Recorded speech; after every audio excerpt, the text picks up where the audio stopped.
Esta semana están teniendo lugar unas negociaciones entre Ucrania y Rusia para llegar a un posible acuerdo de paz. Sin embargo, hay una clave que todo el tiempo está presente dentro de estas negociaciones y también ha estado presente durante todos estos años, que es cuál es el conflicto en Ucrania. En primer lugar, hay que dejar claro que aquí se entrelazan tres conflictos. Uno, el conflicto internacional por la pugna geopolítica entre la OTAN y China, y cómo parte de esa estrategia se ha planteado como la necesidad de mermar las capacidades de Rusia para poder con ello enfrentar a China. Por otra parte, el conflicto entre la OTAN y Rusia, ese cerco a Rusia, ese avance de la OTAN hacia el este, pese a que se habían comprometido a no hacerlo tras el fin de la Guerra Fría. Y, en tercer lugar, el conflicto en Ucrania en sí. El conflicto en Ucrania en sí, como digo, aunque tiene antecedentes, se inicia fundamentalmente en 2014 con el golpe de Estado del Maidán. Ese golpe de Estado, aupado por fuerzas neonazis, por grupos de choque neonazis, tuvo dos consecuencias fundamentales. En primer lugar, subordinó a las nuevas autoridades a la estrategia de la OTAN. Desde entonces podemos decir y podemos asegurar que Ucrania ha carecido de soberanía para poder defender sus propios intereses. Por otra parte, efectivamente, esos grupos de choque neonazis se vieron recompensados integrándose dentro del ejército ucraniano como fuerza organizada, algo que es impensable en ningún otro ejército, porque es habitual oírlo de que en otros ejércitos efectivamente también hay fascistas y nazis. Lo que no ocurre en ningún ejército del mundo es que puedan organizarse internamente dentro del ejército y por lo tanto ejercer como grupo de presión dentro de las Fuerzas Armadas de un Estado. Y esto sí está ocurriendo en Ucrania. Esto llevó a una situación de guerra civil en el país por la persecución, por un lado, de minorías lingüísticas o de otras variantes lingüísticas. Ucrania es un país con una división cultural y lingüística impresionante.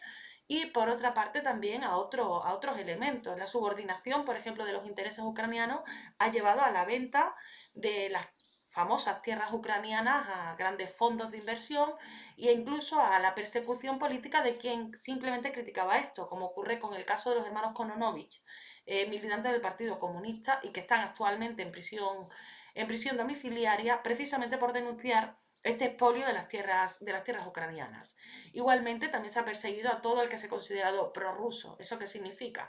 Cualquiera que pueda estar en contra de esta situación, de este régimen o del conflicto abierto con respecto a las comunidades de rusoparlantes en el país, incluidos pacifistas que simplemente se oponen a la guerra.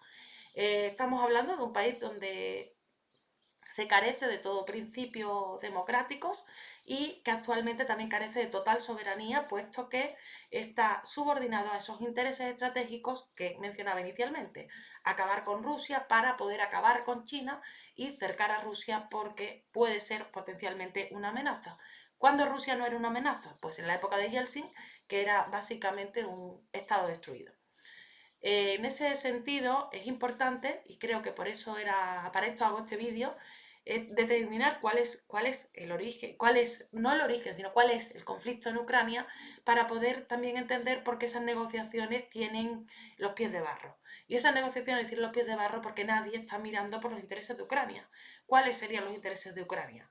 Pues por un lado, garantizar que no seguir perdiendo pues territorio, no seguir perdiendo población, no seguir perdiendo tierras. Y para eso sería determinante cambiar de régimen, es decir, acabar con ese régimen criminal que se impuso en el año 2014 que está subordinado a otros intereses.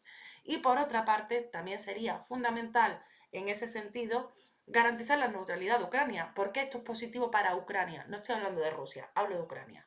Es positivo para Ucrania porque históricamente le ha favorecido ser un puente entre Rusia y Europa, es decir, un puente a nivel comercial, a nivel económico y también una garantía a nivel político precisamente para la paz.